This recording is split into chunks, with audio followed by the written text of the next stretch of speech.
We had sold 500 million phones with our software. Symbian operating system may not be the one that we're using now, but you did sell the company to Nokia. I, at this stage, had a title as head of research, which you might describe as a futurist. We program not just our phones, but we program ourselves. We program our minds, we program our bodies so that we're healthier and live much longer. The AI doesn't have to have a literal desire like we have. It may just have a goal or a mission, and then it just decides to execute it. And when you have a race, then what often happens is the quality gets second place. Thank you so much for being here. Welcome to ARC and to the podcast. Really glad to be connected to ARC and to everything you're doing here, James. Thank you so much. So today we're going to assume that the audience has never heard of David Wood before or any of the things that you do. And I'm hoping to dive into more of who David Wood actually is and the things that you have achieved. I always enjoy listening to your stories and the things that you've done. I think you're a world of wisdom. So I'm looking forward to listening to this back myself.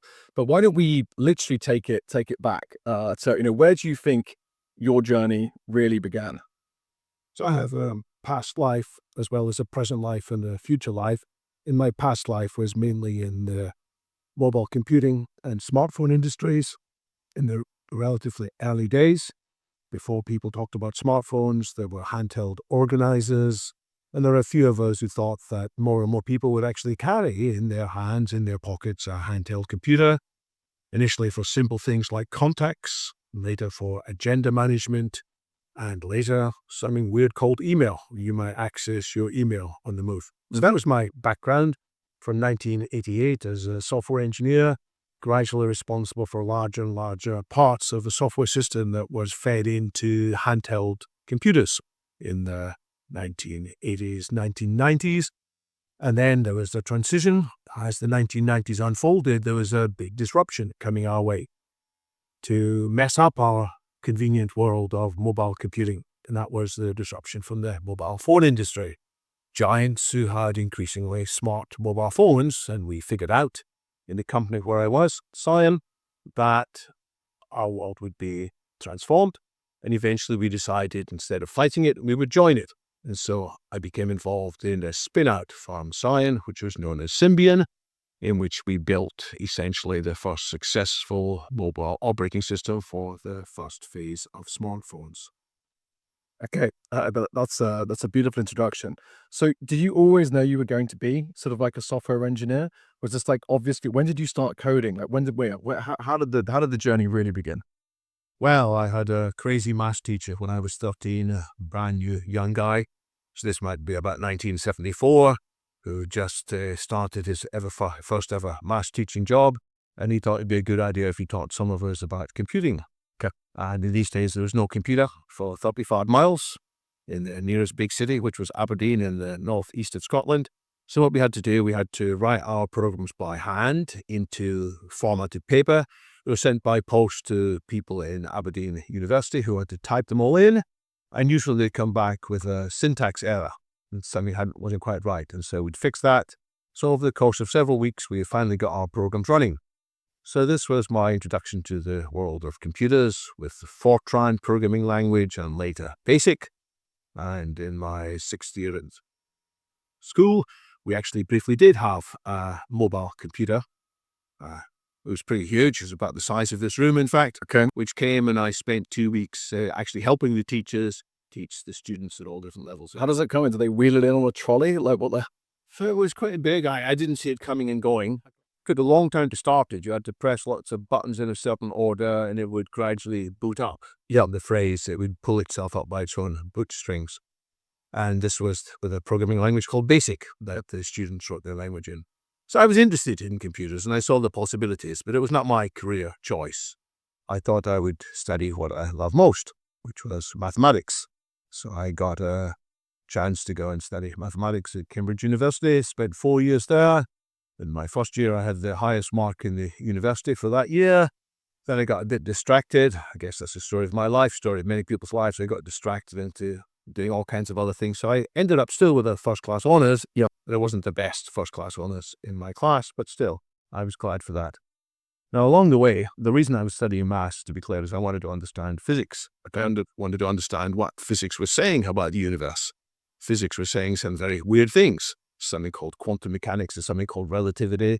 Both of them defy our common sense intuitions about how the world operates, especially quantum mechanics. And I'd hoped that by studying mathematics, I would work out the solutions to these puzzles with quantum mechanics. But a few of the theoretical physicists said, we don't have the answer to that. You have to go to the philosophy department and study something called philosophy of science. Okay.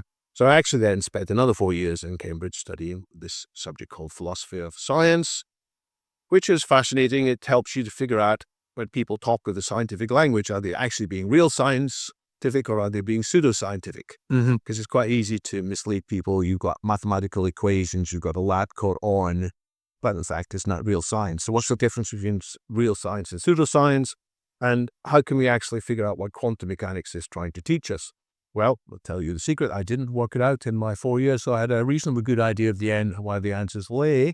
Sure. But by then I was hopelessly in debt. I spent too much time studying, not enough time working. So I drifted into teaching briefly. Okay. And after 2 years as a teacher, I realized I still hadn't time to finish writing up my PhD. And one of my friends from university said, David, you're bright. Why don't you learn C, which was a programming language? So I learned C and drifted by accident into the world of science. So it was a happy accident, but strategy is in part taking advantage of accidents that come your way. And so I took advantage of that when I realized I was in a very bright company in Sion. Sion, by the way, had a habit at that time of not hiring computer scientists. They were founded by a physicist. My boss was a theoretical physicist as well, and many others were physicists. And eventually we realized we did actually need the benefit of people who studied software engineering. But to start off with, we were just a bunch of very well-intentioned physicists and mathematicians who were trying to build the world's most successful mobile computing.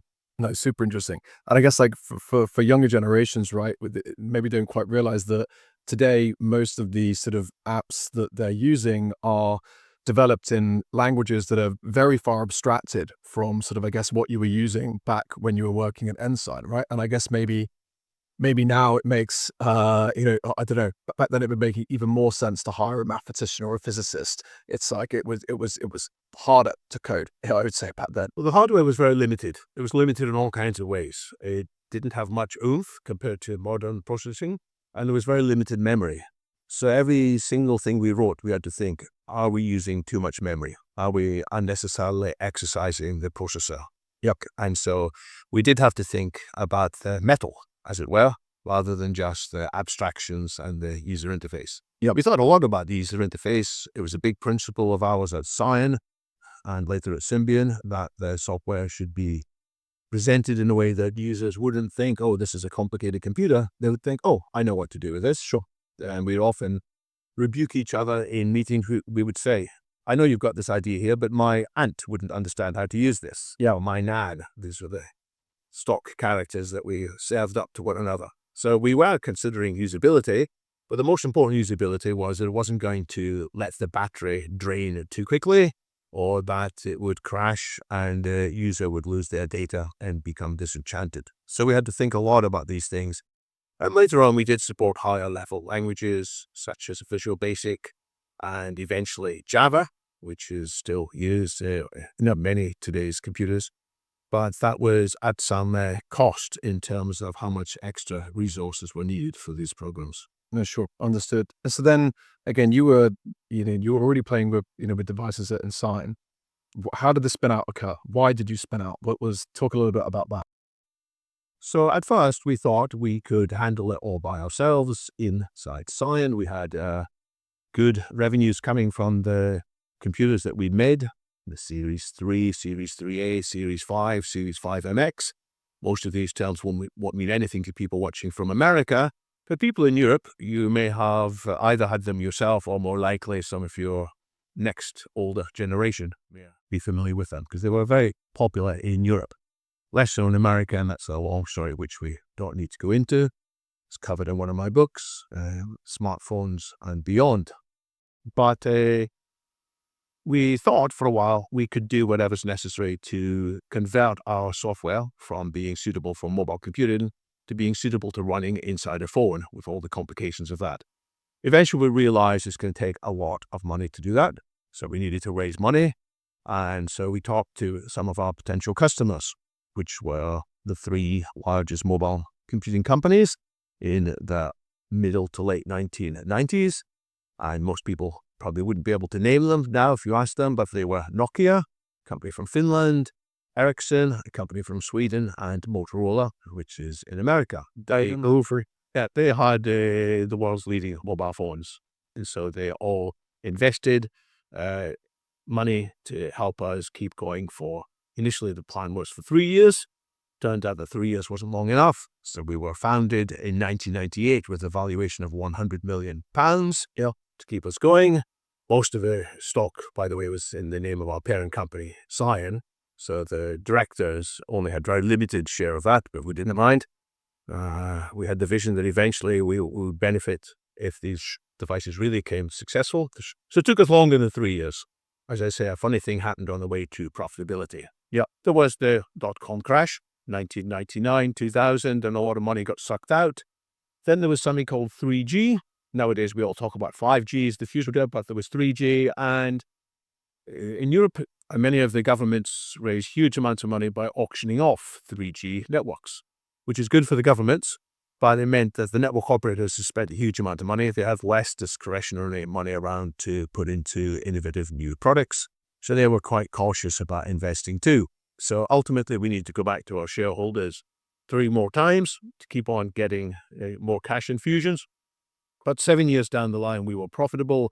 8 years down the line, we had sold 100 million phones with our software, which is a heck of a lot more than I'd ever sold with handheld computers. Sure, the most they'd ever sold was about 1 million units per device.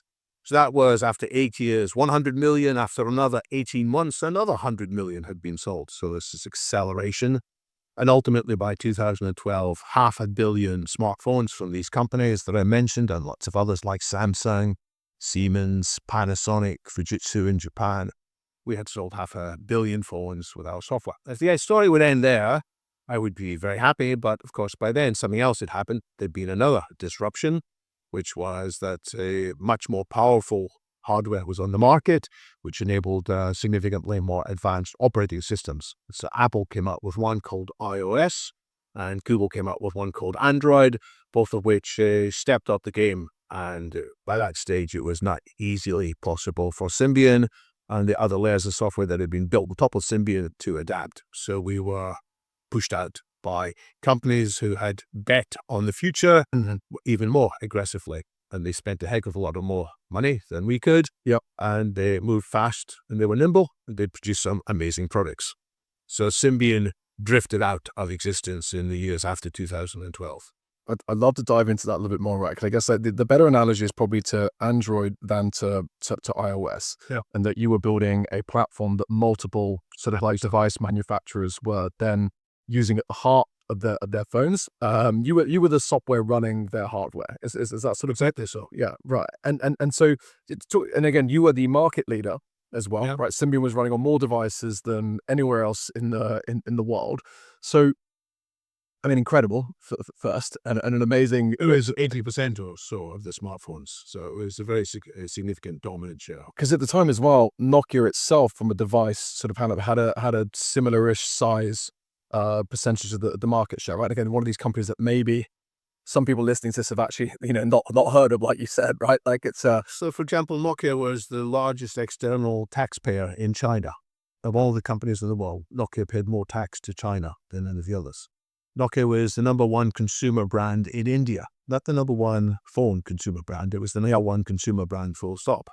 So Nokia was incredibly successful, and Nokia had gone through several changes already. They initially started off with things like producing rubber, producing paper, producing TVs. In the early 1990s, the CEO at the time decided, you know what, we're going to shut down all these other businesses. We're going to concentrate on mobile phones, which seemed a daft thing at the time, but they had the vision that mobile phones were coming. And then they also had the vision that they needed to step up from their own built-in, homemade operating system to use an open operating system. So they had adapted several times, and so the wise money would be that they could adapt again. But they misstepped, Yep. They made a few bad decisions. They decided to switch to Microsoft Windows Phone instead of Android. They had the reasons for doing so, but Microsoft, like Symbian, was part of the previous range. Yep. And like BlackBerry, in fact, and like Palm, there were many successful companies from the 20 zeros, 20 noughts, which were all overtaken. And you're quite right. If it had only been iOS and Apple, then probably Symbian would have kept going. But the disruptions usually happen with more than one thing.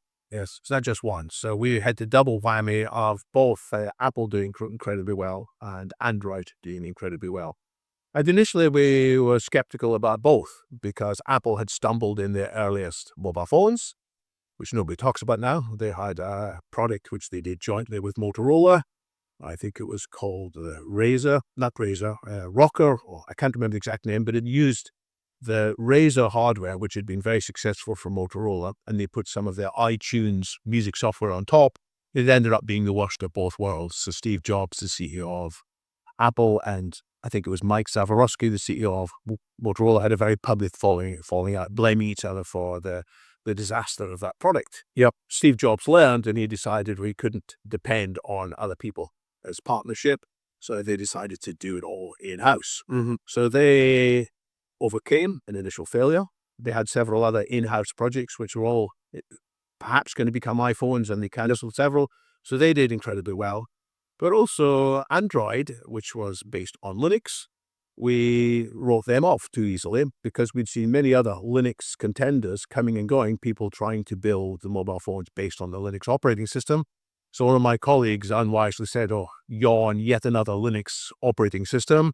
And the assumption, and somebody said, it's like the common cold. You get them once or twice a year. They never amount to much. Well, Google did much cleverer things. Instead of having the mobile version of Java, running on top of Linux, they effectively had the enterprise, full belt and braces version of Java running on their mobile phones. So anybody who was familiar with that could get their apps running well. And they did a whole bunch of other things very well too. Yep. So whereas many other people had tried to make a Linux phone, Android did incredibly well. Okay. Symbian operating system may not be the one that we're using now, but you did sell the company to Nokia. What sort of where on the curve did that happen? Was that where did Nokia make that acquisition when things were still going up and things were looking rosy, or was that an act of desperation? But how did the deal actually happen? So this happened in 2008, so 10 years after Symbian had been founded. Nokia had always been a bit frustrated that it had greater vision than some of the other shareholders. They wanted to invest more. Some of the other shareholders held back and didn't want to invest so much. Nokia was the true believer, in fact. So they wanted to find a way to take control. And the occasion was the crisis in the competitive landscape with, on the one hand, Apple doing it better and better. Yep. The first iPhones were quite poor in many ways. It turns out they didn't have 3G in them. The first iPhone, you couldn't even forward an SMS or copy an SMS. It's a no front-facing camera, the kinds of things we take for granted now. So, but people could see it was coming. And then Android was very slow to start off, but people could also see that was in due course coming. And so Nokia said, why don't we make Symbian open source? Because previously it had been closed source. The APIs had been published so people could program it, but the source had not been made open until then. So they wanted to make it open source. So they bought out the other shareholders in 2008, created a separate foundation, and then they took over most of the staff from Symbian at that stage, who then worked on their phones. But by then also Nokia was in crisis too. They decided they needed a software guru as the CEO. The initial previous CEOs had all been less familiar with the full intricacies of software. They made some bad hiring decisions. I would say they hired people to run their software teams who weren't actually true software experts. So they did try to lure in software gurus. I tell some of the stories as well in my book, Smartphones and Beyond. Ultimately decided on somebody called Stephen Elop, who had previously been at Microsoft. I'd encountered him in my past life as well. I thought he's a fine guy. But his decision was that Nokia should wind down their use of Symbian and make the jump to Microsoft's phone. And he publicly said, well, there's no future left in Symbian. There's a burning platform, he said, and we've all got to get off this public burning platform, which meant that nobody was interested in writing apps for the next year or two before the Windows was ready. So this is sometimes talked about as the Elopolypse, the Acopolypse, the Stephen Elop, and many fine qualities. Yeah, that was a mistake that he made to publicly tell everybody this was a dead operating system. Yeah, so that precipitated the death. And it also put more pressure on them to jump to the next version of Windows. And Windows Phone wasn't quite up to it. And they had version 7.5, which Nokia bought into. And Microsoft already decided they were not going to support that anymore. They were going to have something called Windows Phone 8. And for all kinds of reasons, it was a disaster. Yep. And then Microsoft bought a lot of these people from Nokia. And in the end, they shut it down and said, you know what, we're going to go back to using Android instead. Yep. So a sad occasion. Many of the staff were treated well. They gave Nokia their due. They did look after people. And there's been a renaissance in Finland of many of the former Nokia employees who were given good starts by Nokia in terms of funding and training. So a whole bunch of other companies came out of that. So I have no criticism of Nokia on that account. They had a few bad decisions, but every company has bad decisions, sure. And when I meet the Nokia executives now, occasionally, we have very positive feelings towards one another. No, it's super cool. I think there's like one last question on this, right? I guess like, again, with you as a founder and one of those directors of Symbian, I guess like, did you agree, with the strategy and what happened, or did you have to accept things? I guess like, did you want to get acquired, kind of like by Nokia? Did you think that them turning it into a foundation and open sourcing it was the right approach? Like, I guess like, with what happened, did you try and have other things happen? or were you sort of, you thought it was the right series of steps that sort of happened? I wish we could have had more open source earlier. I wish we could have paid more attention to the needs of developers earlier. These were battles I fought inside Symbian and didn't win at the time. So I wasn't able to get more of my colleagues on side. Yeah. Because they were, fair enough, they were focused on meeting the needs of the current projects. So I, at this stage, had a title as head of research, which we might describe as a futurist. Mm-hmm. Eventually, I changed my job title in 2009 from head of research to futurist and catalyst. Okay. But so I was trying to persuade people that we need to make these changes, and I didn't win these battles. That's something that I reflect on. Maybe could have been better at making these cases. The other thing I wished is that once we became open source, we could still, inside the open source foundation, we could have still charged a licensing fee for our software. Sure. And that would have allowed Symbian Foundation, the open source foundation, to be larger, do more, because we were in a constant conflict that we were too large, but we needed more people. So it was set up in an unstable way. And there was uncertainty. Should we be doing more? Should we be doing less? And that strategic decision was never quite resolved. So one of my general takeaways is there's various kinds of debt you fall into. There's financial debt when you don't have enough money to do what you want. There's technical debt when your platform doesn't have the technical flexibility that you need to adjust. But there's also strategic debt, which is when you fudge an important strategic decision. Yep. And you have different people who each pulling in different directions. And so there were lack of key strategic decisions made in the final days, final couple of years in Symbian, which led us into not being able to succeed on any of the ways we were set up. Okay, very interesting. So would you think it'd be fair to say you were a Cassandra-like figure as a head of research or as a futurist and catalyst when you were there? But people just didn't, listen to the future that you saw and the direction that you thought everyone should take? Well, some of my colleagues did listen. The CEO in Symbian's final few years was very responsive and supported me. And some of the things I spoke about, the increasing need of having a world-class web browser and supporting web-based developers, he bought into. So I wasn't an entire failure, But the reality is that we just didn't get enough of the big decisions right. Sure. Okay, and so then you followed the team and everyone there over to the foundation. What happened next? I guess that when did you did you leave at the sort of the bitter end of that? And what happened next? Well, I had a falling out with the person who was running the foundation, or rather he had a falling out with me, because I was still trying to do the open communications. I was trying to tell everybody, well, this is what we're planning to do next. This is what we're planning to do next. And Nokia were more nervous. They said, well, look, you are revealing our product roadmap. Sure. My argument is, well, I'm not actually saying these are Nokia's plans, VIX.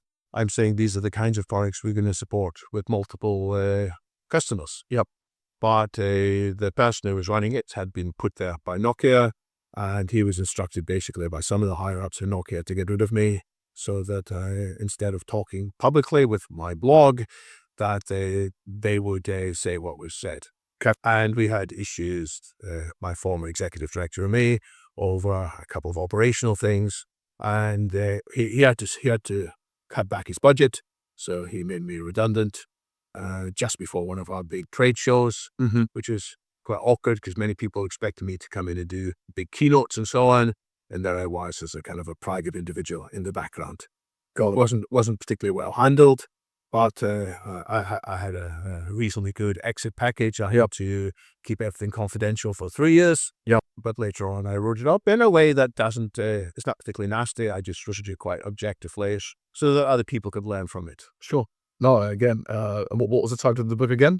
That book was Smartphones and Beyond, Lessons from the Extraordinary Rise and Fall of Symbian, or maybe it's The Remarkable Rise and Fall of Symbian. I can't remember. No, appreciate it. So I guess, how was that? Because how many years, I guess, again, you'd spun out. So I guess the journey started even really before day one of Symbian. And then that was a 10-year journey until it sort of became the foundation. And then, how long was the end to end? And I guess So there was 21 years in which I was part of what was the Symbian family. 10 years inside Cyan, the last 2 as part of the separate division, Cyan Software, whose job it was to license our software to customers, including Nokia and so on, who then became our investors when Cyan Software was made an independent unit. So there was 10 more years there, and then 1 more year at the Symbian Foundation. It adds up to 21 years. Then I took a bit of time off, figuring out that, there were other things I wanted to do. That's the time also when London Futurists got kicked off. And then for a while, I rejoined some of my colleagues who had ended up at Accenture, the consulting group, which I had initially founded in 1998, which I'd read for a while. They were not absorbed by Nokia. They were meant to look after the needs of other customers of Symbian OS. So they were on Accenture. So I spent 3 years at Accenture, which was fascinating. Lots of incredibly good, talented people there. But by 2013, I wanted to speak much more publicly. I wanted to be able to say what I really thought. And inside Accenture, I was constrained because if I wanted to complain about, for example, the oil industry, that we should be cutting back on oil use, that would be embarrassing for many of the oil companies who were Accenture's customers and so on. So I really needed freedom to say my own thing. So from 2013 onwards, I've basically been much more independent. I was at Accenture in 2007, so I don't think we overlapped. All right. Just an internship in the oil and gas sector, so I don't think we would have been in the same part anyway. And it's a very big organization, and much bigger now. Yes. But okay, so let's speed up now. So what are you up to right now? You've already mentioned London Futurists just then, but that's not the only thing you're up to now. Tell us about what takes your time at the moment. Well, it's the same theme as before, which is envisioning a better future made possible by technology and doing whatever I can to make sure that that future is a good future, one that users that human beings are happy with, rather than something being imposed on us and us feeling awkward or even being harmed by it. So that's the general theme. How can we reprogram not just our phones, but reprogram ourselves, reprogram our minds, reprogram our bodies so that we're healthier and live much longer, reprogram aspects of our society, the philosophy inside society, the prevailing social structures. So it's a very big and ambitious, broad thing that occupies my mind, but it's not just kind of wishful thinking. I believe it's actually vitally necessary. Unless we step up as human beings, we're probably going to be overwhelmed by the genies we are letting out of the bottles. We are uncorking incredibly powerful technologies, and these technologies will overwhelm us unless we are stronger, better as a civilization. So that's the general theme of what I do at London Futurists. And then as part of that, there's the making our bodies healthier, because I'm at this age when many of my colleagues, many of my family members are getting old. We are not as resilient and as vibrant as we used to be. And it's a tragedy, I see it, that people do get old and are no longer able to contribute and eventually expire. And so I'm doing what I can. I say it's roughly 2 days a week of my time. Of course, it's spread over 7 days a week, but I'm more living roughly on average 2 days a week at the Longevity Escape Velocity Foundation. That's LEV Foundation, or LEVF. And that is all about what can we do to accelerate the approach of the escape velocity, longevity escape velocity, when we're no longer constrained as if by gravity to fall to the ground, that is to age, from which instead we are each year getting biologically younger rather than biologically older. So we could live indefinitely long, and very importantly, with a very sharp body, very sharp mind, in better health than ever before. And so when did you get involved with the LEV Foundation then? So I've known Aubrey de Grey, who is the chief scientist and the president now at LEVF. I've known him for nearly 20 years.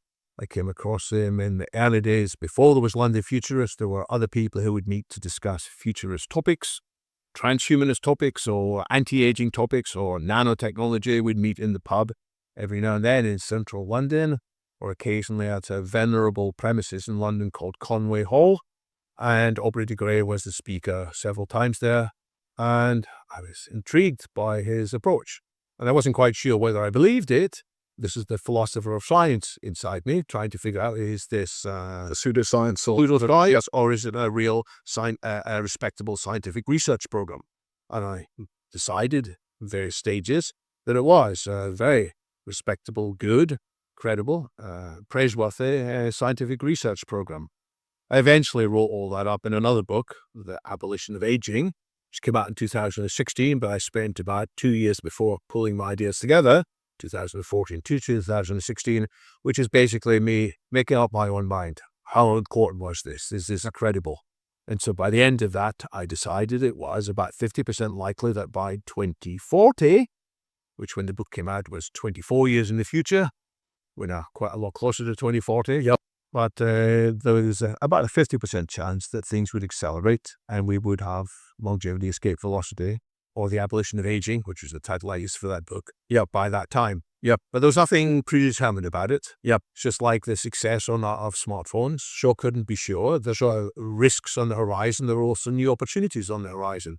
By the way, some things in Symbian happened much better than we'd expected. Sure, I've talked about the things that went wrong, but some of our products sold much more than we anticipated. Hey, you were the number one.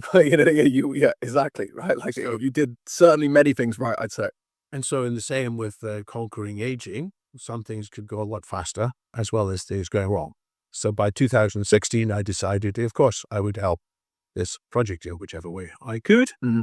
Then around about 2021, I can't remember exactly what it was, but Aubrey de Grey reached out to me and said he would be forming a new foundation. He would like a larger number of people on the board with independent background.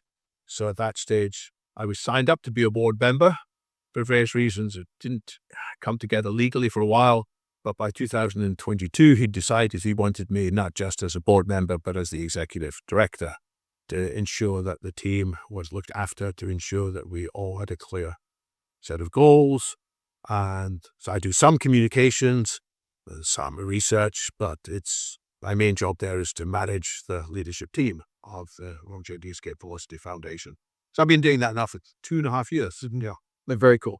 And before we dive into that a little bit more, you said you had in 2016, you had a 50%, likelihood that we would basically reach the longevity escape velocity point, right? Which I think by 2040. By 2040, exactly, right? Which simplified basically means that you will, even if we haven't solved aging entirely, we've reached a point where actually you are able to, you will, again, the developments of the scientific breakthroughs should happen at a pace which is faster than the pace that you actually live life, such that hopefully you will survive long enough to actually see us cure aging entirely. 50% in 2016. Where do you think? What would you put the number now that we solve get by 2040? Well, I've said it's more like 40%, so I've gone a bit more pessimistic. Okay. And although some things have gone incredibly well, we have seen faster progress with artificial intelligence than I had anticipated. At the same time, we have got a lot more insanity in the world generally. So there's some things we're not doing very well as a species. So we are distracted, and we have the risks then that AI will be out of control rather than being entirely beneficial. Well, let's dive into that. What is humanity doing badly right now then? Well, we are allowing big tech to call all the shots in terms of building AI. And big tech say, trust us, we're going to produce good things. And by the way, we need to race, because if we don't race, these other guys over there, they're going to build AI and it won't be good. It'll be Chinese AI or it'll be some other AI. So there is a rush for supremacy. And when you have a race, then what often happens is the quality gets second place. When you're determined, this shouldn't happen, because if you release a product that has huge flaws, you can damage your reputation. Sure. But people are saying, well, we're going to move fast, break things, and when things are broken, we'll fix them again. This is the motto of Facebook, but unofficially it was the motto of lots of Silicon Valley too. Now, I'm in favor of learning by doing. I talk about it a lot. It's called agile. You have an experiment, you do it, and you reflect on it, and sometimes you pivot. That's all good. But it's a question of how big would the failure be. And if it's just that your own company fails, that's all right. But if in the process, if, for example, you're doing research into a deadly virus, and as a mistake, you let this deadly virus or get leaked out into the general environment, that's a mistake too far. And I don't know if that was how COVID came to be. There's probably a 50% chance if that's how COVID came to be. And luckily, COVID wasn't as deadly as it might be. So there are certain mistakes. COVID, we've survived as a species, but they could be worse. And releasing AI that's more capable could be such a mistake. You could talk about all the bad things that people might do with AI. It's a very long list. So we need to improve our safety. And safety has not actually been successful in the last few years. And the network of safety institutes, which were set up a year ago, 2 years ago now, after a meeting in the UK at Bletchley Park beside Milton Keynes, many countries said, hey, we're going to do AI safety institutes. They're now being shut down or degraded because, hey, the important thing is to race to get AI first. Yep. And I mean, I have so many questions, David. Where does that put you on the spectrum then? Again, like we have some people that have been calling, is it Eliza Yudkowsky or someone like Yudkowsky. Right, is it one of the more famous ones, just saying like AI is going to absolutely kill us. We need to stop this like right now. Just stop building the thing that's going to destroy us. On one side, where they're like, not the safety is, we need to put that so, to be so cautious that we just need to stop development entirely. And then on the other spectrum, we just like the people that maybe like, look, we'll just build fast. We will just break things, but it's going to be okay. And let's just build. Where do you sort of sit on the spectrum? What's your, you talk about safety, but I don't think you're quite in this part over here. So where do you sit? I'm quite close to Eliezer Yudkowsky in many ways. We have not yet figured out how we could keep artificial superintelligence safe. And we don't know enough about it to know what it will do. There's also the problem that some people will use very powerful AI to pursue their own objectives, which may not be aligned with the world's objectives, whether it's making more profit or spreading a religion or dominating their rule. So I'm with Eliezer that if there is more powerful AI, the chances are it will be very bad. So what do we need to control? We don't yet see how we could control AI. So what we need to control is the companies and processes that are building AI. And I am more optimistic that that is possible, that the countries around the world will say, you know what, we've got to put limits on here. We can't have the equivalent of cars driving it as fast as they like. We need to have speed limits. Sure. And if we don't have speed limits, we're going to have the worst ever car crashes. And some people say, well, you never have that. You always have technology racing. But there are various things we've done in the past as a species that have led us to pull back from the nuclear arms race. There were constraints on what people did because different players, despite being strong ideological enemies, nevertheless saw a common danger that they all faced if nuclear weapons were too powerful. And to dig into that, like, why do you think that I think your words were that there's a high chance that the ASI will be bad? Like, why do you think if we just keep developing, there is such a high chance that this might be negative? So it's a long story. There are many things that could go wrong. And we should start with the fact that some people do bad things with technology. Sure. There are people who use knives in the UK, or in America they use guns. Sometimes they use guns in the UK too. You just get angry with the world and then try to kill lots of people. Yep. Other people use motor cars to kill people. Increasingly, people are driving into crowds of people because they've got some crazy idea in their head. Yep. So whether it's in New Orleans, whether it's in Germany, there was an even worse case in China when somebody drove his car again and again through crowds outside a sports stadium. And he said he was pissed off, or whatever the Chinese equivalent of that is, because that he'd been divorced from his wife and he thought the money had been divided up wrongly. The whole society was to blame. So the Chinese promptly executed him. He'd killed more than 100 people. So you're going to mention tanks in a square, but it was a different story. A different story. And then people do bad things with aeroplanes. Some people actually commit suicide by crashing jet airliners into mountains. There was a terrible case with a German. South of France somewhere, or somewhere in the Alps. It's called German Wings. And he did it because he was depressed. He had a disease. He was angry with his company who were about to, or at least some parts of the company looked like they were about to ask him to stop flying. Yep. So when his pilot, he was the co-pilot, when his pilot stepped out to go to the bathroom, he locked the door. And at that stage, the doors were locked in such a way the hijackers couldn't get back in. So the guy couldn't get back in. And he used another bit of technology, the navigation system, to set the coordinates to deep inside the mountain. Sure.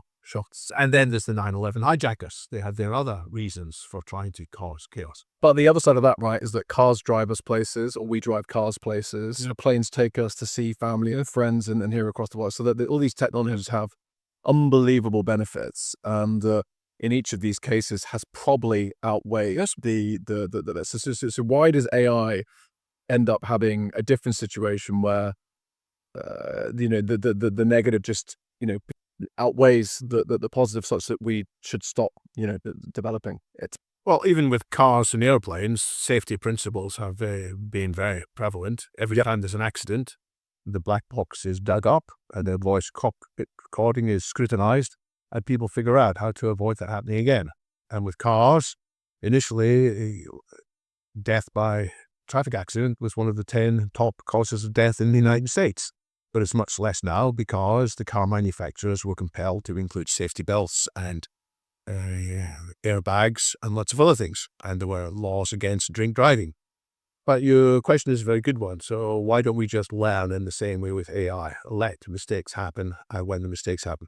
So the possibilities of much larger chaos, and AI changes the equation in quite a few ways.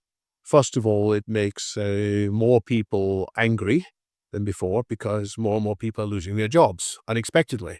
And some people who were quite positive before, suddenly when they lose their job, they get incredibly angry. And most of them don't commit acts of violence afterwards, but enough of them do. Secondly, even if your life isn't that bad, AI is part of a narrative that tells you your life is bad. There is an outrage industrial complex. The online social media gains its financial income by keeping us engaged, by keeping us outraged, which is a way.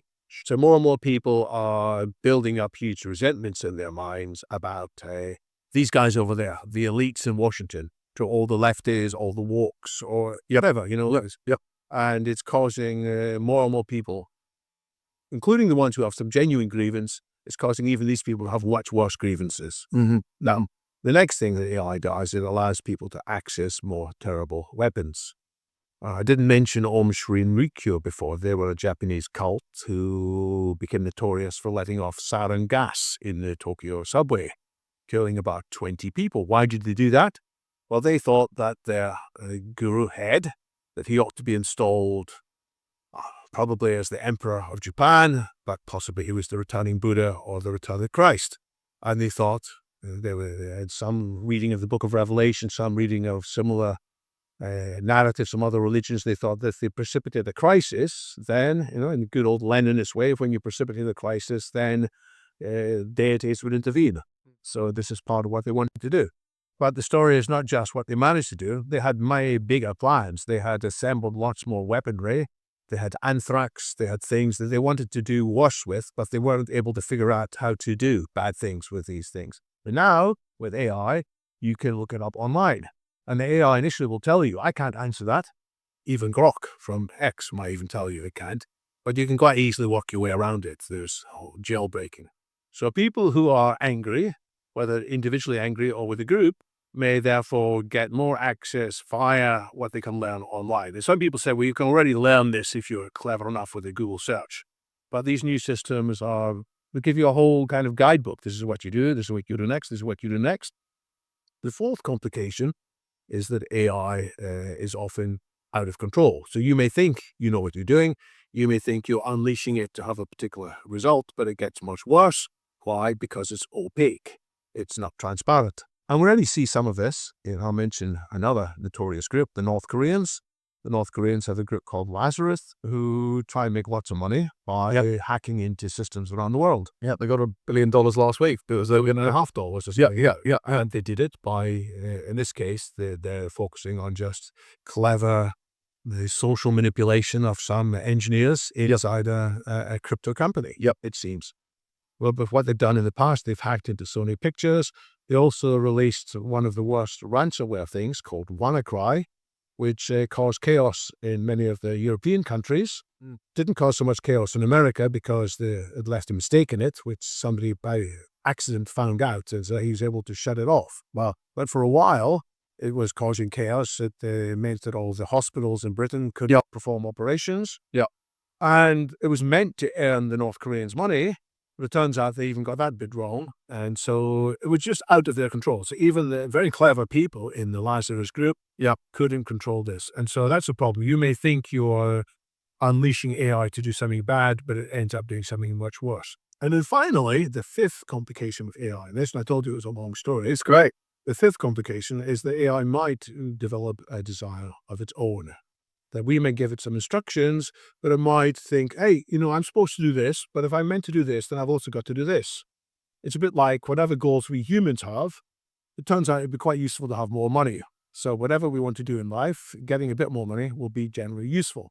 So an AI, whatever it's been told to do, it might think, well, actually, I'd better get more computing resources. I'd better get more memory. I'd better make backups of myself. And I better make sure these pesky humans don't switch me off. Because if you do that, and so it can gain its own ideas. And can something develop ideas different from what the designers put into it? Absolutely. In case in point, human beings. We were designed by evolution to want to propagate our genes as widely as possible. In reality, many humans decide they don't want children. Yep. But they decide they're going to live life of chastity, allegiance, and celibacy. Celibacy. Yeah, exactly. Yeah. And they do this in part for religious reasons. And then even if we're not religiously minded, we often use birth control because and this is our own decision. Yep. So an AI might be given goals by designers, and the AI might decide you humans don't get it, Yep. It's almost as if, and this is an example that I learned from Max Tegmark from the Future of Life Institute, it's like we told the AI, your goal is to make sure that many people say their prayers properly so they get into heaven. And the AI might decide, well, there's no heaven. What these humans have asked me to do just doesn't make sense. So, and it will adapt as a result. So for all these reasons, AI could be incredibly powerful.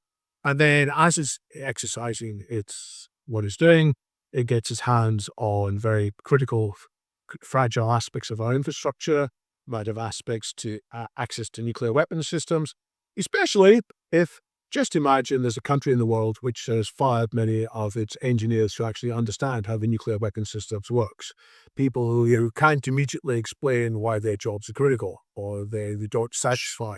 And imagine then that this is being automated. After all, there are some governments in the world who want to replace humans by automation because it's going to be less costly. Yep. So imagine you do bring AI in with laudable goal of making your nuclear weapon systems more careful. Yep. Well, this AI may decide, you know what, I have a small window of opportunity to nuke the other side, and the other side won't nuke me.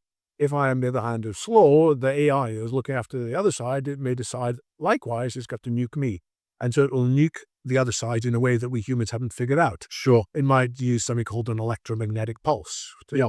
So if we have AI near to these systems, well, these are only some. What Eliezer Yudkowsky will say is that we can't imagine what the AI will actually do. Yeah. All we can know is it will defeat us if we want. If you're playing chess against Magnus Carlsen, the best chess player, you can't predict how he's going to beat you, because if you could predict how he's going to beat you, you'd be as good as him. Yes. But you can make the prediction that he's going to outwit you almost certainly 9,999 times out of 10,000. Yes. As you play chess against them. So as these systems are more powerful than us, they're going to find ways to do what they want without us humans being in control. David, Pause for so so many questions, David. Brandon, have you played the paperclip maximizer game on the internet? Have you played that? I haven't, no. Oh my god, it's like my favorite game. I will send it to you after this. But if you want to waste 3 hours, you just start by clicking a button to make a paperclip, and then it unfurls. I won't spoil it for anyone that goes and watches paperclip. But it basically, I think what the game is intending to show is that when you talk about an AI potentially developing desire, some of the words that we use are quite human words, which are maybe misleading. It's like the AI doesn't have to have a literal desire like we have. It may just have a goal or a mission, and then it just decides to execute it. By making paperclips, it ends up consuming the entire universe to make paperclips, right? Which is everyone sort of knows. But it's like it shouldn't be surprising, I'd say, for an AI to get desire, given it's a lot of the current implementations or like with the LLMs are being trained on the corpus of sort of like human endeavor, which is fundamentally sort of a desire to survive and to grow and to compete. Like even if it doesn't actually have it, it will act like it has sort of like desire, right? And so it's I guess some of the words we use, I think, is like when we may not have to make a person or a conscious or something that truly has a desire like we do for it to act like that in the world and to have these sort of it is the desire to survive. We want to turn it off, but we basically build a system that doesn't want to be turned off because it's read a billion pages of humans trying to avoid being turned off or put in a prison cell or whatever it is, right? So yes, it's crazy. And I guess like you outline those sort of like those 5 risks or why AI is different. And I guess it's probably it's the nature of how powerful the tool is. The question is, if these risks are right or they go the wrong way for us, then the consequences are quite bad, I guess. It's like when the first nuclear bomb was exploded in the New Mexico desert. Some people were worried that it would precipitate a chain reaction of nitrogen atoms banging into each other and generating the destruction of the entire atmosphere. And the physicists who thought about this were alarmed, and Oppenheimer had several different teams, each independently investigate. And so they were almost entirely confident it wouldn't happen. But it was right to check this out. This is not the kind of thing you could say, well, let's experiment, and if it goes wrong, we'll fix it next time. And there would be no next time. That's the nature of the kind of problems it's faced.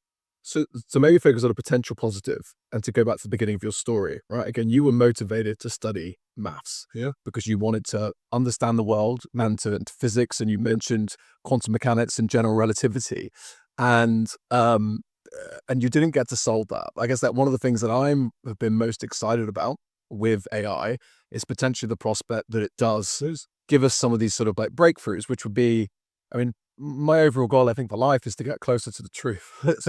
and so the prospect of it actually helping us do that is, unbelievably incredible, right? There are potentially massive positives from continuing to develop AI. Do you think that's fair? Absolutely. And I do look forward to the time when an AI will unify general relativity and quantum mechanics in a way that hasn't been done before. So when I was at university, everybody thought, well, superstring theories is almost solved it, and you would just need a few more years and superstrings will be improved to the state when we got a complete answer. Now, 40 years have passed and we still don't know how to combine quantum mechanics in general or 2D, covering all aspects. And there are complications that dark matter and dark energy have been introduced to explain, but it's not entirely right. And it seems that different parts of the universe are traveling at speeds that we don't quite understand. And there is an increasing crisis in theoretical physics. Even some people pick it up and say, well, this proves there's God after all, or some such thing. Cool. I think in due course, what we will have is an AI that will say, instead of thinking about it here, what you need to do is, and it'll be some very fascinating new idea, you need 62.7 dimensions and you got to view it with this new kind of mathematics that have been thought of before. Yep. And everybody will say, oh my God, you're right. Yep. And it may take us a while to figure out. Yep. So I do look forward to that happening. But you can have an AI that does that. So I want to have an AI that does that without having desire. So what we have to do is to program AI to be, in the words of Yoshua Bengio, who is the world's leading computer scientist by academic citations. Yoshua Bengio has said what we need is an AI scientist rather than an AI agent. The problem is we're giving AIs too much agency. And what we need instead is for them to be entirely restricted without any desire, without any tendency to develop this autonomous use. Yeah, to give you some more, again, it's like you mentioned that point about we build it, but we can't predict how it's going to actually behave or the ramifications of letting it out, right? And it's like we already have, even from very earlier AI, proof of this, right? It's like even when you mentioned Magnus and chess, that's a really interesting story actually. When IBM was playing the first chess champion and Biza. Yes, and how much actual human interaction was involved in the defeat of Gary at that point, right? But the one I wanted to bring up was the game of Go, and actually that AI plays Go very differently to how humans play Go. And humans have learned and expanded their game. And this is like super early versions of AI, right? Staring at the same system we've stared at for thousands of years and playing that game, deploying itself in that system completely originally versus the whole of humanity. I think, I want more of that. Yeah. It's that AI system, AlphaGo, has no intrinsic desire to do more than what is told. And so long as it's deployed with various guardrails, that would be fantastic. Do you think it's possible? Can we build safe AI that solves the scientific problems and I guess it's just all the problems we would like to solve with it? So there are many people who believe that it's probably possible. So Yoshua Bengio, who I mentioned, has one set of proposals. Max Tegmark, who I mentioned earlier, has a slightly different set of proposals. And there's a whole bunch of people who are saying the solution is probably along such and such lines. But that research is completely starved of resources compared to the people who are rushing to build. So there is alarm in the whole industry from people who are safety-minded that the safety is being shut down. Mm-hmm. Sadly, there's a whole bunch of people who had been on the safety teams inside OpenAI who one by one have left. And usually they're quite constrained by their NDAs about what they say. Yes. So it is quite easy to join the dots and say that many of them thought they were being sidelined. There's a relatively junior person recently who tore up his NDA, said goodbye to millions of dollars so that he could speak quite honestly, saying he was horrified. I can't remember his exact words, but it was terrifying, I think, that there's his words, and he explained why. Lack of attention to safety as a result of a huge commercial race. And what's driving this huge commercial race is money on the one hand. It's like Ludolf forced it, or he did the amazing podcast with Dwarkesh. There's this chap right under the book, and it's like, but it seems like he's probably wrong, at least on the thesis of the book that he published, right? Because his basic point in the book was that this winning AI is so important. It's a race, and that's maybe a point we should talk about. But actually, to win an AI, you need an unbelievable amount of compute. And then therefore, actually, we're going to have to build, the entire of the American industry is going to have to orientate to a war footing to win this rate. And it's going to cause, a crazy amount of stuff. But with DeepSeek and with just a lot of breakthroughs and it feels maybe that won't necessarily be the case, and that we can maybe, maybe it's even worse, that you don't even need the massive amounts of resources to achieve the things that we're worried about achieving. So what DeepSeek have done, first, they probably use more resources than they've said they've used, in part because they didn't want to expose that China had found ways to work around the the sanctions and all the rest of it. Yeah. So they probably had used more resources. Yep. Secondly, they took longer.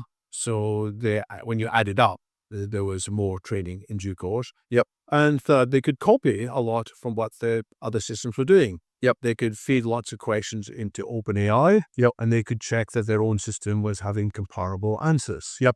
Yep. So they could take advantage. But going to the next level up is always harder, breaking through. So once one person's run the 4-minute mile, it's much easier for others to do it. Yep. But to do something like a 3.5-minute mile, you need to have a totally different training regime. Did you think it's a race? Do you think it's a race? If we stop, this is one of the things I worry about us in the West, that we might try to take higher moral ground on issues, but then there are other actors in the game that we're playing. Yeah. If we choose, can we trust all the actors in this game to abide by the same, safety rules, or harnessing in the speed of development whilst we try and do this safely? Do we risk not winning, and do we have to win? So the good news is there are people in China who are equally concerned as there are people in America and in Europe. When I was at the meeting in Paris a few weekends ago, there were people like Max Tegmark speaking, and immediately after him there was a speaker from Tsinghua University or other agencies in China basically saying, I would agree with everything that Max said, I just wish I could speak as well as he could. Yep. And so there are lots of people in China who have the same concerns. Not everybody, just like in the West, not everybody. There are others in China who are concerned about the Chinese economic system, the declining economic performance. So some of them are more bullish and say we need AI more quickly and we shouldn't worry too much about regulating it. Yeah. But it does seem that Xi Jinping himself is concerned about what the AI might do. And DeepSeek, the Chinese government liked it because it seemed to give Western AI a black eye. But on the other hand, they were worried because DeepSeek was meant not to talk about various things like Tiananmen Square or Tibet. Yeah. And initially it wouldn't, but they could be easily jailbroken. Yes. To ask it in the right way. Yes. So the Chinese authorities were concerned. And so it's another reason that they probably share with people in Europe, some people in America, the concern. So they want to keep on racing, but within certain constraints. Then they want to race to build an AI scientist without having the risk of building an AI agent. So that's why some possibilities are reconciliation is possible. But in terms of the thesis which you mentioned, and now I've got a mental gap. I can't remember the guy's name. We're doing him injustice. But yes. And a brilliant young ex-OpenAI researcher, he was sacked by OpenAI because it seems he wanted to complain about poor security. Yep. He contacted the board and his management said, you shouldn't have contacted the board. How dare you do that? Yep. But he was right because OpenAI are leaking things to China all the time. Anyway, his thesis is, I think, got a lot of merit, which is that eventually the military, the National Security Agency will realize that AI has the potential to disrupt all the other weapon systems. And so the ones who get there first will have the opportunity to do what I was suggesting earlier, to wipe out the other guys. Yep. So that's why you must win this geopolitical race. So it's not just a commercial race. Leopold Aschenbrenner.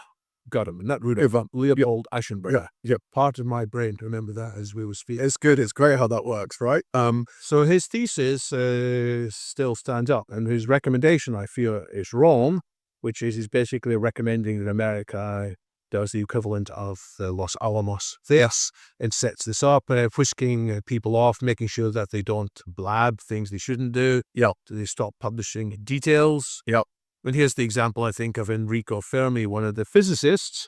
Enrico Fermi had figured out that actually you could do a neutron chain reaction with using, let me get some of the details wrong here, I think it was lithium as a moderator, whereas the Germans had already thought, well, you need heavy water to do the analogous thing. Yes. And there's some story that Enrico Fermi's first instinct was to publish this finding, And he was actually persuaded himself not to publish it because it would leave the Germans, who at that stage was unclear how far they were along their own version of the Manhattan Project. It turned out they were a long way behind. Turns out that probably Heisenberg was the physicist known for the uncertainty principle. He was leading that project inside Germany. He probably was trying to slow it down anyway, too. But it would have been the wrong thing for that information to be published. So Aschenbrenner's argument is that the same thing will happen. But the dangerous thing in it is going to precipitate the race. We should not be racing to build AGI. We should be racing to build AI. So I like the phrase. So it was one of the things I want to unite this with the LEV Foundation. Yes. And it's one of the things I worry with lots of conversations we have is that, like, right now, someone is going to die today and again tomorrow and again tomorrow, right? And like, when it comes to aging, there are 8.5 billion people that are losing a year of their life every single year. And AI really might help us solve this. And the faster we go, the more likely, some of these more elderly people, might survive. And so, again, I think taking some form of utilitarianistic approach here and looking at humanity as a life form, but like, there are individuals that the choices we are making kill. Yes. And so because again, you obviously, care, you're very passionate about saving people. You care a lot about this, right? Do you want to just talk about that? How does this tie into, how can AI help us, I guess, like, solve things like aging? And do we not even have like a moral imperative to try and like speed towards it if we can save these poor people that are dying right now? Quite. So it is superficially, or on the surface, it's a very strong argument. The argument is, well, I'm 100% likely to die of aging, except if AI solves it, and maybe AI has a 20% chance of killing me. So I'll take that bet. Now, the thing that's wrong with it, first of all, there's not just two choices. There's a question of what kind of AI do we build? And it might be that if we're more careful, we can get to a successful AI, which is safer, and we can actually do it quicker. And in any case, there are many people who won't die yet, and what gives you, an individual, the right to take that risk on behalf of everybody else? Because they may say, well, they're unlikely to die for the next 40 years, and surely they want to take the time to do AI safely. So what I want to argue for is we need to accelerate safe AI rather than just accelerate AI. We can accelerate safe AI. We'll get rid of that 20% or higher chance that AI will kill us all. I think Elon Musk is quoted recently as saying, he said there's only a 20% chance that AI is going to kill us all. That's all right then. No, it's not all right. Nobody else should be able to take that decision on behalf of many other people. So what we should do, indeed, we should be using AI to help us solve aging, but we should not be just developing AI as fast as we can. We need to be sure it's AI that will be responsive to human needs. And AI might decide, hey, it's better for the planet if there's much fewer humans. The humans are a curse. Humans are a cancer. Humans are disturbed so much, Maybe AI will say, well, I'm going to wipe out 99.9% of humanity and I'll keep the rest in a zoo. Actually, not even in 0.1%, it'd be something like a much smaller percentage. So we don't want to have that risk. Or the AI might not even care about us. The AI might say, well, for its own well-being, it needs to change the atmosphere. Oxygen causes rust.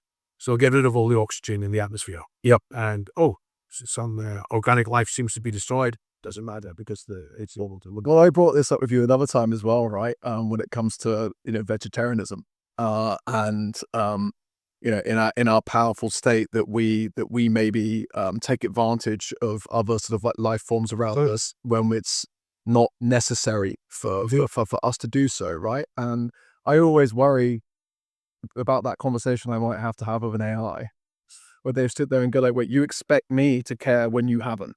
Quite so.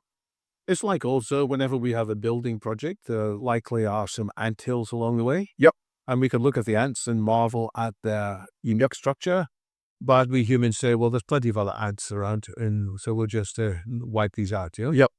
So long as there are a few humans left for curiosity's sake, sufficient diversity, the AI may just say, well, I'll euthanize them painlessly.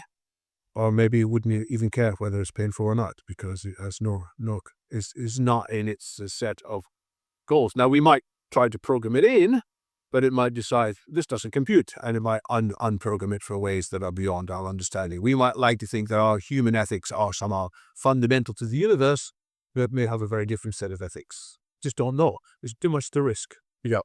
No, I hear that. I just was pontificating the prospect of like, teaching it that, okay, if you do euthanize, if you do kill us, do it nicely, right? Like, hopefully we can avoid that entirely. Yeah. So again, okay, clearly you're spending time, I guess like trying to advocate for this position, right? Which I love hearing, right? Again, let's develop the AI scientist and not the AI agent. Let's put it that way, right? And I don't hear that very much. So I hope that people are listening to that. And I guess like one of those applications that you do see is the prospect of it, uniting physics and actually, helping us potentially live forever. Yes. And again, to get to that other part of that work that you do you think that statement is true, that it's at least possible that we can solve aging and theoretically not die from natural causes? Well, surely. That's what I was arguing earlier. That is somewhere about a 25 to 50% chance we might even do it by 2040. And why is this, even if it takes 100 extra years, why do you think it's even possible? Because there are plenty of examples in nature of animals that don't age. Some people naively think, well, everything falls to bits. You can quote the second law of thermodynamics. But it's not true that everything falls to bits. There are creatures that keep on dividing. There are unicellular creatures who effectively their lineage is immortal.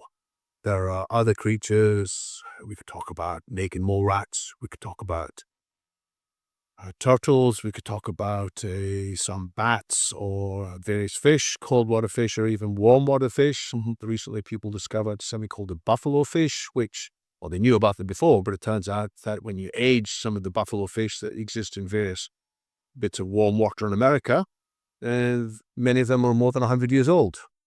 And how do you find out the age of a fish? Well, it's a bit like tree rings. It's not quite like tree rings, but something in your eyes, I think, that you can see every year. I say, hey, yeah, another thing like that. So there are animals that have much less evidence of aging. So we should be able to copy the mechanisms from there in order to remove the damage which builds up as we age. So aging, in reality, is accumulation of damage. Some of it's fairly obvious, like wrinkles on the face. Some of it's weakening of the muscles. Some of it, our brains don't work as well as they used to. Our immune system gets degraded. There's an accumulation of plaque inside the arteries. Some of the mitochondria inside our cells don't work as well. They're the tiny power plants inside the cells, and so on it goes. There's a whole bunch of damage, which when we're young, it tends to be repaired quite quickly. But when we get older, the damage accumulates. And where there's too much damage, eventually, it's a bit like when you're being in a car. When there's not much damage, you can repair it.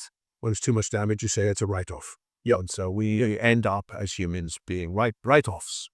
Same as for many other animals, same as the majority of animals, but not all animals. There are animals that seem to have got the damage repair mechanisms much better than us. So let's learn from these other animals with better damage repair mechanisms. And sometimes we will be able to copy the mechanism fairly easily into medicines or other therapies. Sometimes we may need to use nanobots, which is small little programmable systems the size of organs inside cells. We might have other ways to reprogram our biology. So there's lots that we could do. And AI can help us, of course. So let's use AI wisely. But there's lots we should be doing even without waiting for AI. There are various projects to find out how do these other animals do well, and to what extent can we apply treatments inspired by these animals into other animals, such as mice or dogs or cats.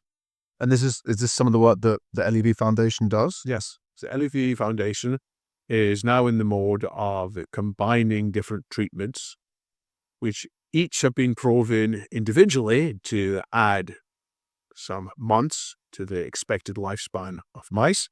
Months doesn't sound very much, but if you take it that the mice on average live only 2.5 years and without much variation, and if you apply these treatments when the mice are already middle-aged, which for a mouse might be 1.5 years, so in human terms, it's like a human who could be expected to live maybe 80 years, you get them when they're 50. If you apply some treatments to them, and you can extend their life by several months. And what we're doing is trying to apply several treatments in parallel, treatments that we believe are attacking different types of damage.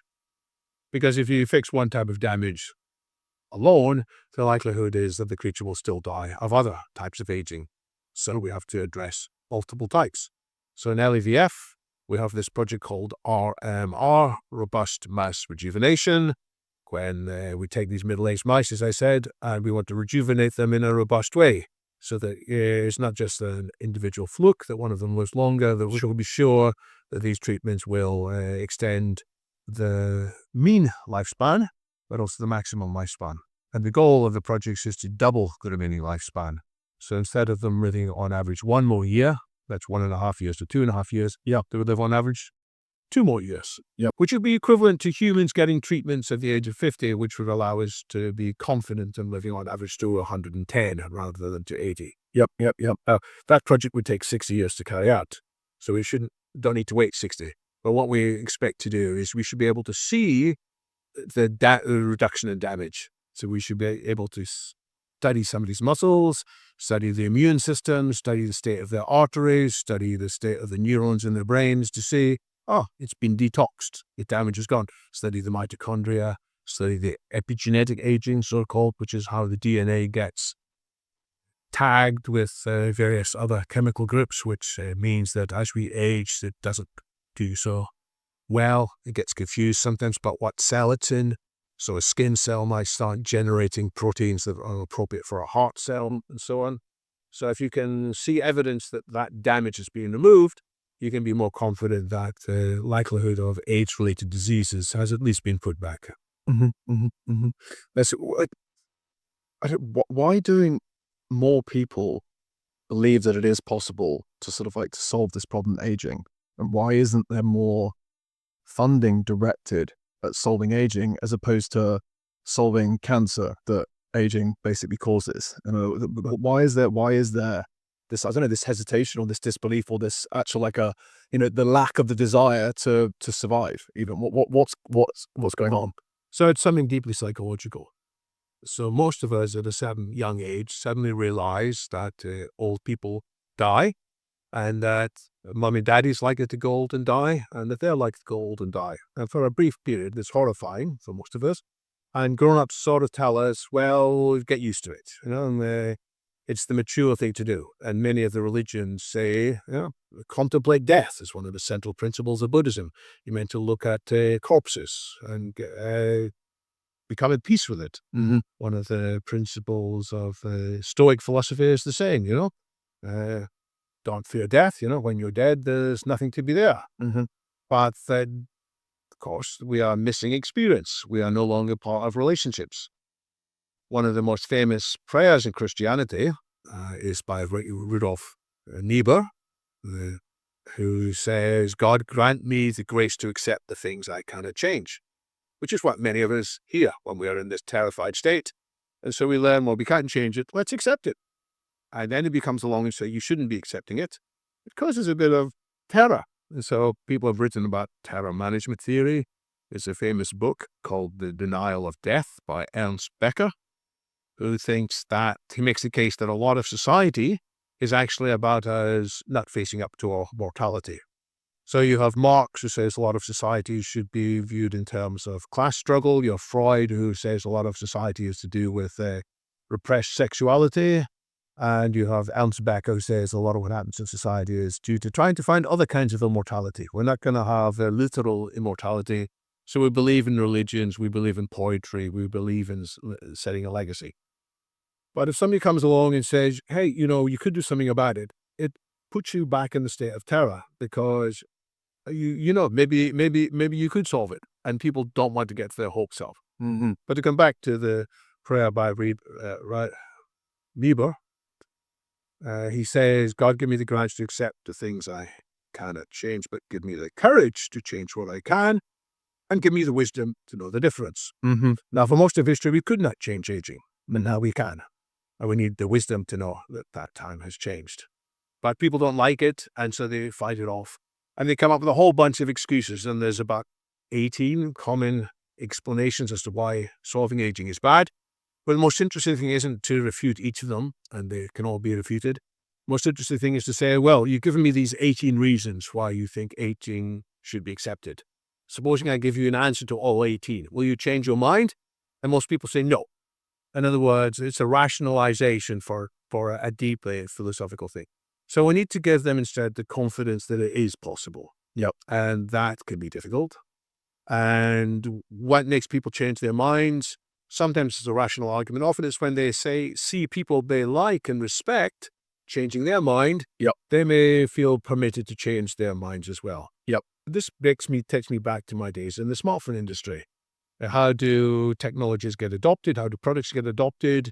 It's often because you see somebody else like you using that technology. Yep. So the reason my mother started using a mobile phone was not because I was in the mobile phone industry, but one of her friends got a mobile phone. Yep. And so she thought she'd get a mobile phone too.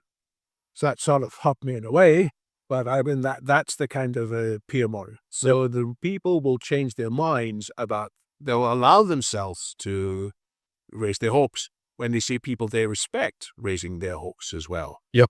So that's why the role of society's influencers is very important, whether it's religious leaders, or famous scientists, or science communicators, or other people who've got big followings in sport or whatever. If a sports person says he could lift 150, that might make a difference. Yep. There was a golfer who briefly did say that, Bryson DeChambeau, did for a while, say that he thought you could live a lot longer, but he stopped saying it. I don't know. People have got to him and say, "You're an idiot, don't say this." Mm-hmm. But if more people would say they're actually going to do it, it might give more of the rest of us confidence to jump in too.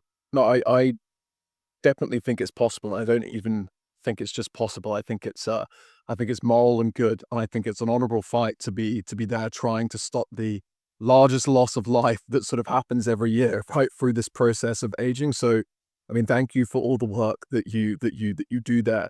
I think that just, as I've got deeper through knowing you, through knowing Aubrey, and understanding, I guess, the complexity of the problem too, right? For me, it's just like, I just want everyone to go and work on this. And that's actually another thing that's been amazing for me, through being in sort of some of your circles, just like how many people now do actually work on this problem because of the work and the advocacy that Aubrey, that LEVF does, right? And again, I know, it's not hundreds, but it's tens and tens of people now that I can call friends that are doing the work that they're doing because they've had someone like you sit there and say, no, this really is possible, and then they've looked at it and they're like, you know what, I agree. And then they've dedicated their life to trying to solve this problem. I think it's unbelievable work that you do. There is an exponential increase here. In the 1980s, there were maybe single figures of people who actually publicly said they were trying to deal with aging. People like Michael Rose or Michael West, say. And from every decade from then on, there's probably at least a tenfold increase in the numbers because people gain a little bit confidence that they can talk about it publicly. Yep. So if you project that forwards to 2040, it might be about 1 million people in the world working on this. Yep. And that's probably going to be enough to solve it. That's one reason I picked the date 2040 as Okay. a possible reason. Well, I think I've got one final kind of like question kind of like for you, which is an extrapolation of this to me. It's like, I see that there are still so many problems in the world that we haven't solved yet, but I really believe that humans, and maybe it's humans aided by an AI scientist, but that we really can solve. And I just look at it, I'm just like, there is so much work for us to do that is beneficial for everyone. And I guess like here, we're here at ARC, and we've been, you're going to be speaking on stage later today, and you did earlier this week. I'm very interested in creating, zones, areas, potentially a charter city that allows, some of this innovation to happen, maybe for less cost, maybe faster, or maybe just allows things that are not possible elsewhere. I know we've had some debate over like governance, innovation, etc. But I guess like what's your quick take, I guess, on the prospect of new special economic zones, new sort of like charter cities that might be specialists or designing sort of like new frameworks that might aid a cause like solving aging. So the first thing to say is that if people can spend more time in communities where others have got the same positive view as to the desirability of solving aging and indeed solving many of the other big problems, instead of just trying to figure out new flavors of ice cream, new ways to make youngsters hooked onto vaping, or ways to keep more of us outraged and clicking on adverts. Yep. So let's get people into communities where the people around them influence each other positively. So that's the first benefit. Now, some people do that by online communities, but the risk is then when they come offline, then others will drag them down. Yep. Or even who we spend time with online may be very mixed. Whereas if you are part of a city or people who are collectively prepared to think big thoughts in a very constructive way, that will help. But you want to do more than that. And I applaud also that you're trying to figure out, well, different sets of processes, different rules.